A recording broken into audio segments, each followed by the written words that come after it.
Do you have a safe space to process your emotions?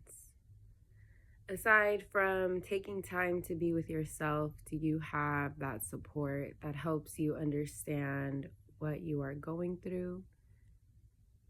By just giving you a space to talk, for someone who is actively listening to you so that they can offer a different perspective or questions to help you get a little bit deeper into what you're moving through. Well, for a long time, I realized that I needed that. And I didn't know where exactly to get it because I didn't have the space or the community that actually understood how to process these emotions, or we didn't really talk about it.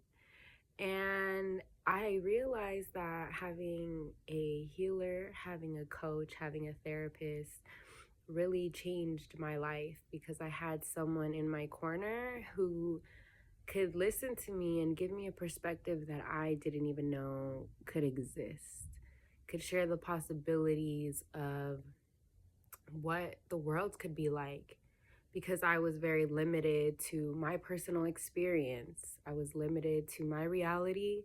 I was limited to the scarcity, to the stress, to the overwork, to the burnout, to the abuse, to just living in survival mode.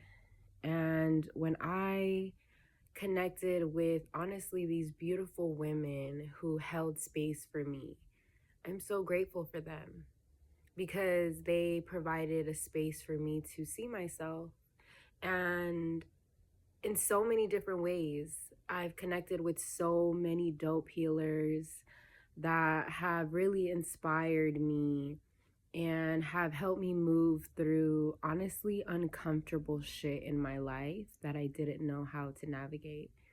And I realized a lot of that was tied down to energy that was stuck in my body, energy that emotion, that trauma is real, and it's not just something that we have to process in our minds, by going to therapy or talking to a friend, but it's also about understanding how to move through that energy in our physical body, that somatic work, and adding that next layer of the spiritual work. Because when you really see your whole self, it's not just what your body is feeling, but it's also how it's connected deeper energetically.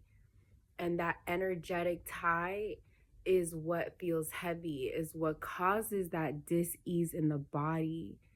And when you can get to the roots of that pain, that discomfort, you can let it go because you are able to understand, wow, when I was a child, this experience happened, and that's dictated how I've been moving in my whole life unconsciously.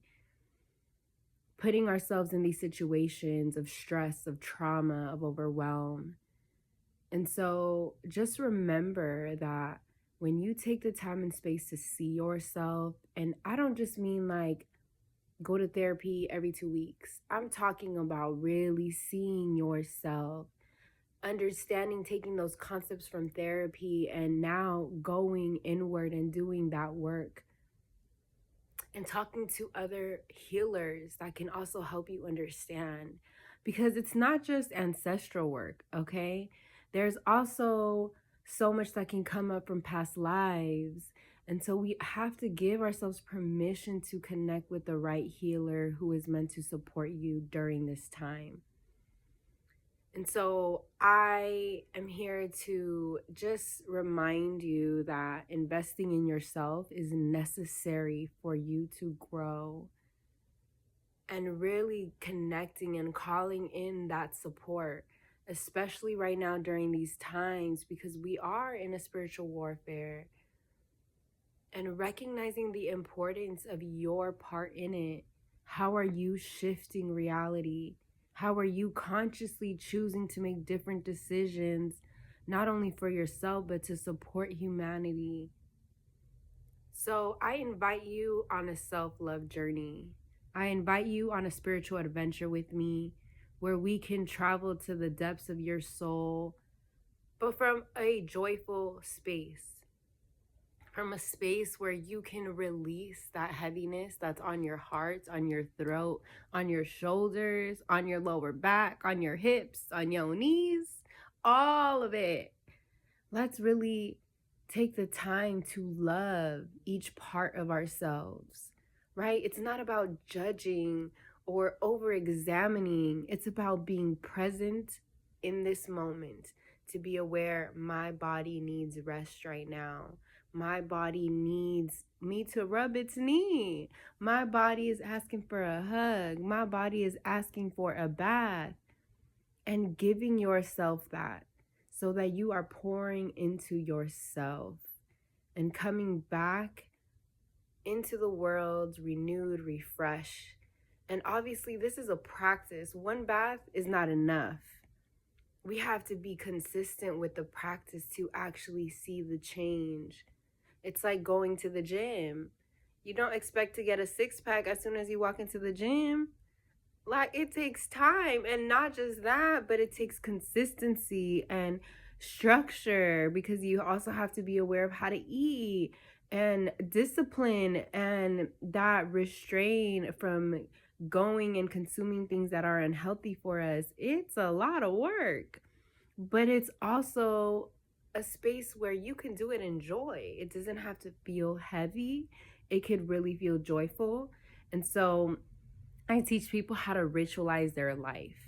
I teach them how to really honor the sacredness of the things that we are doing by shifting our perspective to intentionality, by shifting our perspective to slowing down, by shifting our perspective to honoring our being.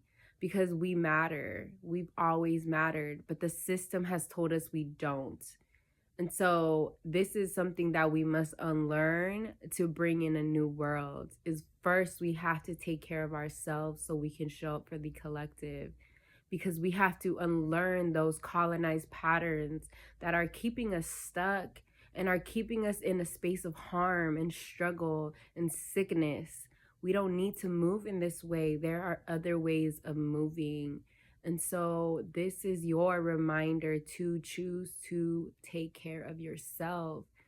And help is needed. I am not the person that I am without the people that have supported me in my life, without my family. That's why I strongly believe in the philosophy of Ubuntu. I am because you are. We are all connected and we all impact each other, and we must remember that we are all connected.